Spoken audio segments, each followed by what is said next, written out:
Hey everybody, I'm here with Brandon, who is one of our instructors at Tat Lab. Hey Brandon, Hi, Jen. can you tell us a little bit about like who you are and what you do and your background and all the awesomeness that leads you to be here today? I would love to. So, my name is Brandon Grew. I am a certified Revelation Breathwork facilitator and life coach. My space that I'm in for life coaching is relationships. So, my niche is helping men and women heal through heartbreak, reconnect with themselves, find their value and their worth, and be resoundingly whole in who they are and what they offer, and helping them courageously step back into the dating world, the chaotic dating That's world that we live in awesome. today. I love that you mix like relationship healing and breath work, like that those two things, are side by side in your repertoire because I feel like they're so connected in so many ways. Mm. They certainly are. And breathwork's such an opportunity to heal. And that's exactly how I start my coaching relationships with my clients is, all right, first meeting, 90-minute neurosomatic breathwork journey. Here we go. Let's go deep. Nice. Oh my gosh, that's awesome. That's how you start them off? That's how we start them off. That's Week a one. beautiful intro. I love it. That is a good intro. Okay, so you Special. teach breath work in the lab. Like, what does that actually look like for people who have no idea what breath work is? So it is called Breath Beats and Bliss. So I combine an upbeat curated playlist with an ancient two-step neurosomatic diaphragmatic breath technique. So at the beginning of the class, I kind of explain the technique itself, all the sensations that can come up. And then really most people, all their videos are off and they're like in their own journey. And I'm just guiding and facilitating along the way. Um, so unfortunately, during the full length of the class, really, there's not much interaction other than like my Mhm. voice and helping guide. And so my favorite part about the class is the end Yeah. when everyone comes back on, see their smiling faces or their watery, teary eyes, Hmm. and people come off and just open up about their journey, about their experience, about, what was healed, what the shit that was let go of. People show up like just really open, wanting to receive creativeness and that, helps their goals, dreams, desires. And it's such a beautiful space. People stay on for the next at least 20 minutes or so after the That's class awesome. just to really express gratitude and be held in a safe, Yeah, brave space. that is so cool. It's really special. All right, so I mean, you might have just answered the question, but like, what is your favorite part of being a facilitator with the lab? Like, is it that end part of class, or is there other things that like you dig about being in the lab? I mean, I love the lab, the idea of the lab. I love all the instructors. I love John. I think it's such a beautiful idea and beautiful community. My favorite part is having the opportunity as a facilitator of healing to provide that space to so many people all over the world. I think the biggest class that I've had is 135 people, which was just like, what? This is amazing.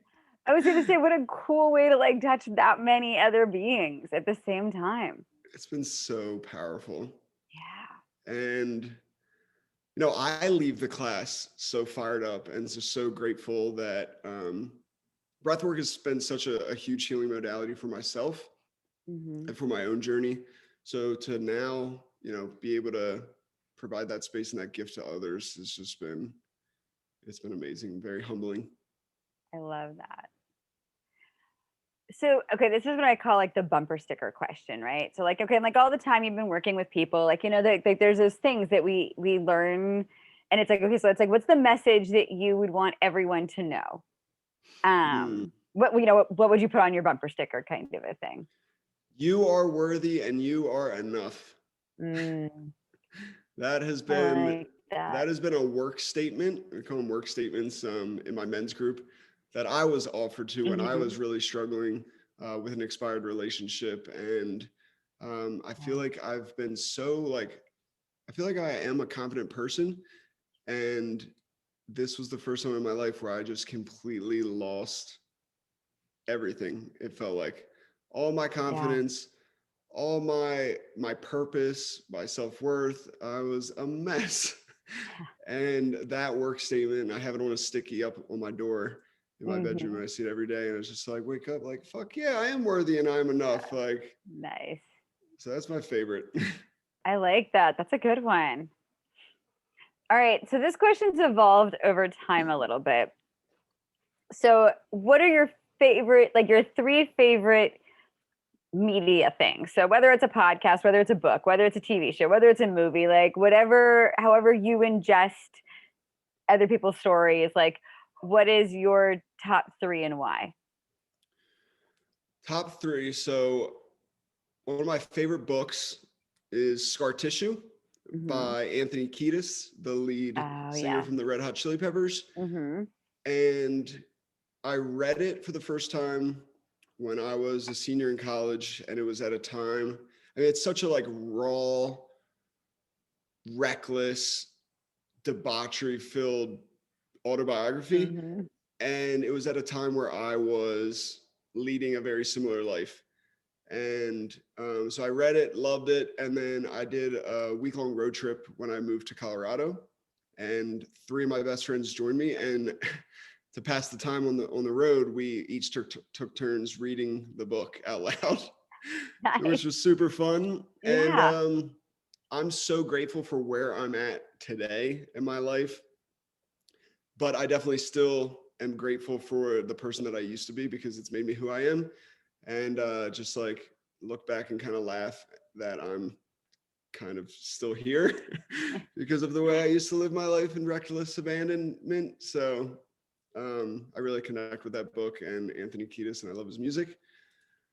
One of my favorite shows ever is Dexter. Nice.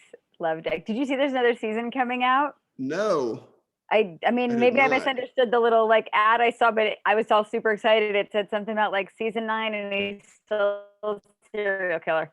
That would be So I'm amazing. pretty stoked.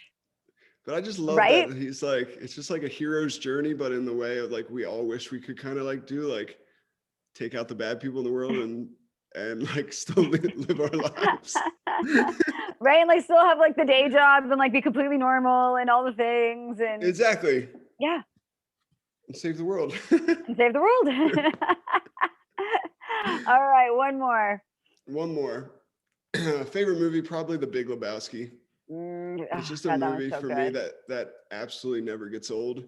Yeah. And when I lived in Vale, there's a little town right next to Vale called Minturn, and they had Mhm. a outdoor drive-in movie theater, and they would play that all the time. So we'd always go sit in the back of our trucks and blow up air mattresses and drink White Nice. Russians and watch Big Lebowski. Okay, so like I just have to tell you, like I have this like I don't know if I still like White Russians, like I'm pretty sure I do, but I definitely went through this phase in my 20s where like that was my drink of choice for sure.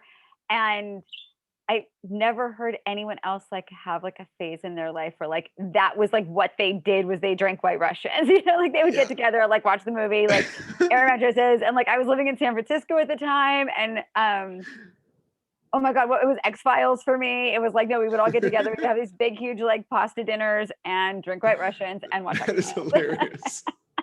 I can't say I've ever been through a phase, but I will say that, you know, if I'm watching The Big Lebowski, I definitely pay tribute to the dude by having one.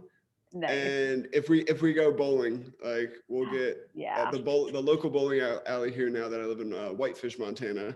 They do pitchers of White Oh my Russians, which God. is disgusting. Yeah, But if there's like six of us, it's like, all right, get a pitcher. Why that makes not? sense. Why not? Oh my God, that's so funny. All right. So what do you do in your daily life, right? That like keeps you like sane and grounded and Hmm. together and whatever that looks like for you. What is that? My first thing is starting my day off with positive affirmation. Mhm. I do connect, obviously, all about the breath work. So I connect some breaths throughout the day with anchors that I do every day. So my first anchor is when I get up, when my feet hit the floor, I take 3 deep breaths and I say out loud, today is going to be an awesome fucking day. Love it. And even if I know it's not, maybe for X, Y, and Z reason, I say somehow, some way. Mhm. And that just starts my day off right. Um, I love to do yoga at least 4 times a week. Finish that with a 10-minute meditation, and then Wim Hof breath work. I do 3 to 4 rounds of Wim Hof breath work every single day. And then cold plunge. Cold therapy has been a huge part of my most recent like healing and connecting with my mind, body, and spirit. And I've been a huge fan of cold showers for forever, Mhm. and really have been just getting into the rivers and the lakes here in Montana throughout the winter, and That's most cool. recently in the last month or so. And then I'd say just like fulfilling my passions, which have been like a big part of my healing journey, which is skydiving, snowmobiling, snowboarding, backpacking. That's kind of what makes me feel whole and fills me up. I love it. Very cool. Okay. So it's like a solid like list of like things you got going on. And I feel like I need it. Like if I don't go do one of those things in a day, like I'm a Mhm. mess. Oh no, I And totally get that. Like, yeah.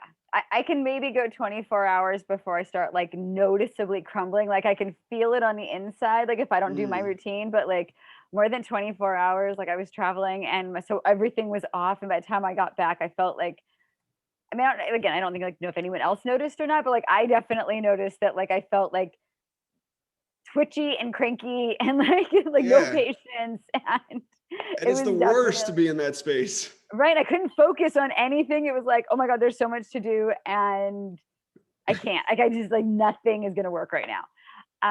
So no, I That is, totally understand that need. yep. Yeah. All right. So what else would you like everyone to know about you? Um,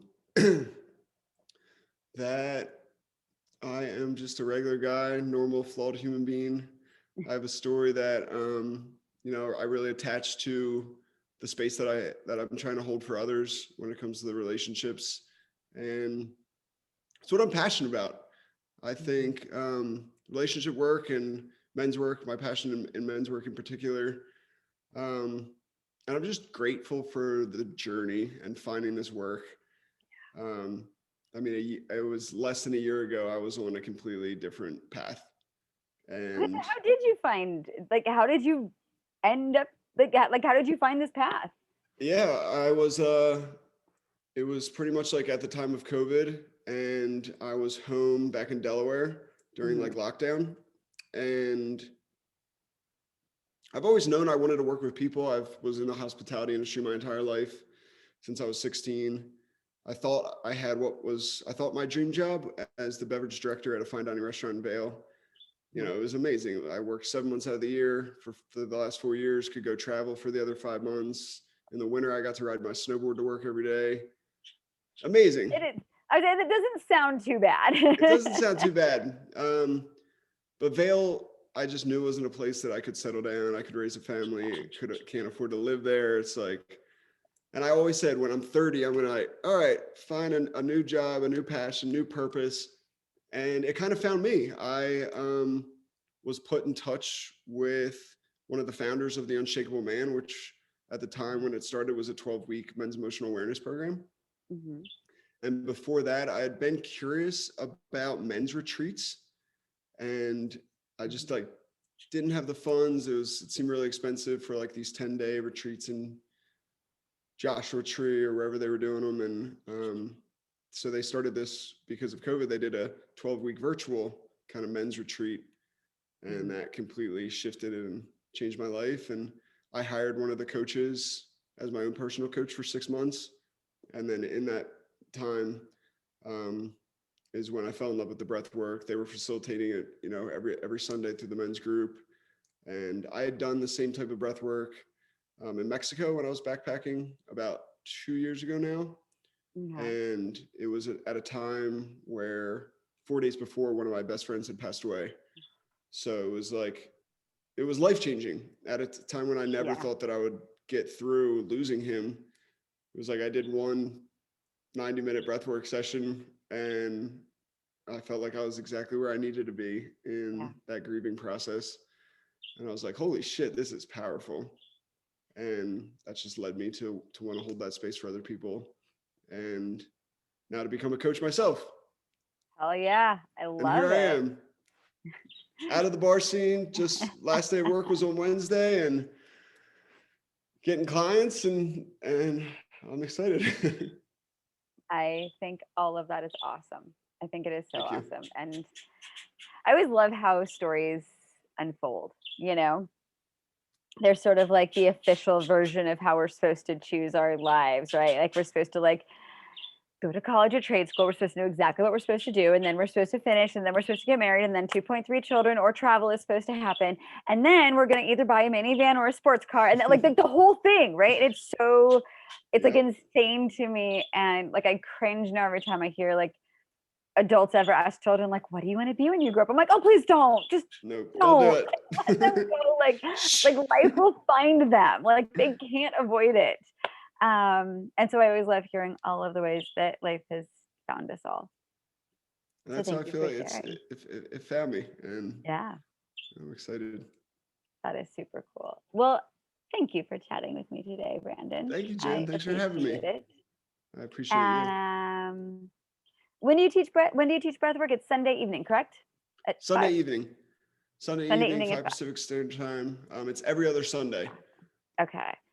And I will say, if anyone has not checked out Brandon's breathwork class, you totally need to. The reviews for it are amazing. People Thank you, love Jen. it, and it is transformational. All right. Well, I will be talking to you later. See you later, my Awesome. friend. Good to see you. Bye. Bye.